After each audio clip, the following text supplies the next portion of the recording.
Alright, here we have a Kubota B2601. The other day the wife got on the tractor, went about 100 feet, tractor quit, wouldn't restart.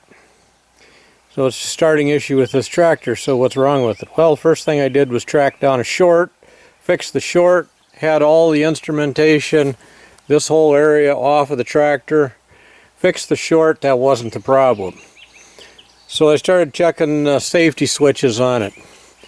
Now, this is a safety switch that's on this tractor. It's a plunger type safety switch that screws in.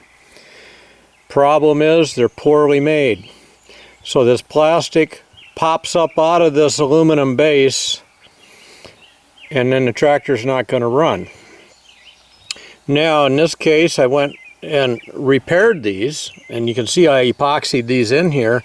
The new ones are staked in about 4 little places around there where they barely even stake them to keep them in. I took a brand new one and put it in my vise and grabbed the top here with the pliers and pulled the top right out with no effort whatsoever. So if I'd have taken this to the shop, this $27 switch would have took maybe hours to find it, because I got to go through all of the switches.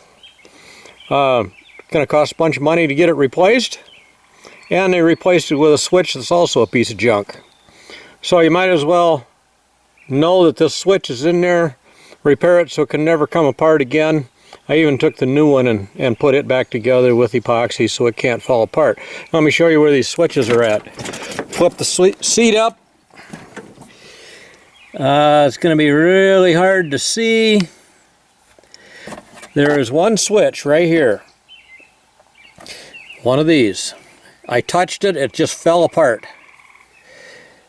And so I replaced that switch with a new one, and it still wouldn't run. So I thought, well, let me look at how these are put together. So I took it all apart, figured out what it was doing. Just 2 little prongs in there that go up and down on this plunger, and epoxied it all together.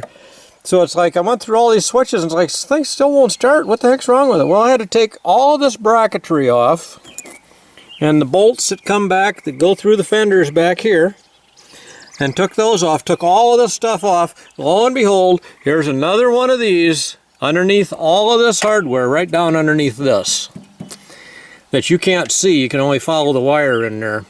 That one, the plastic top was laying on its side in there. As soon as I took the old switch that I had glued together, which is just like this one, and screwed that in there and plugged it in, the thing fired right up and took off. Now, I could have took it to a dealer. He had to come and get it, so I'd have paid a fee for him hauling it there, a fee for him to bring it back. I could have paid how many hours of labor to have it fixed and looked at, and they would have put basically a new switch in, or 2 new switches in this case. Both of them probably going to fall apart within a year or so. So you can check those yourself, see if those are bad. There's other safety switches like your seat switches and stuff like that, but they were all good. So save yourself a bunch of money, fix it yourself. If the dealer fixes it, you don't know what he did, so the next time the switch falls apart a year later, you go spend another $500 with him. Might as well take care of this yourself. So hopefully this helps you out on your Kubota.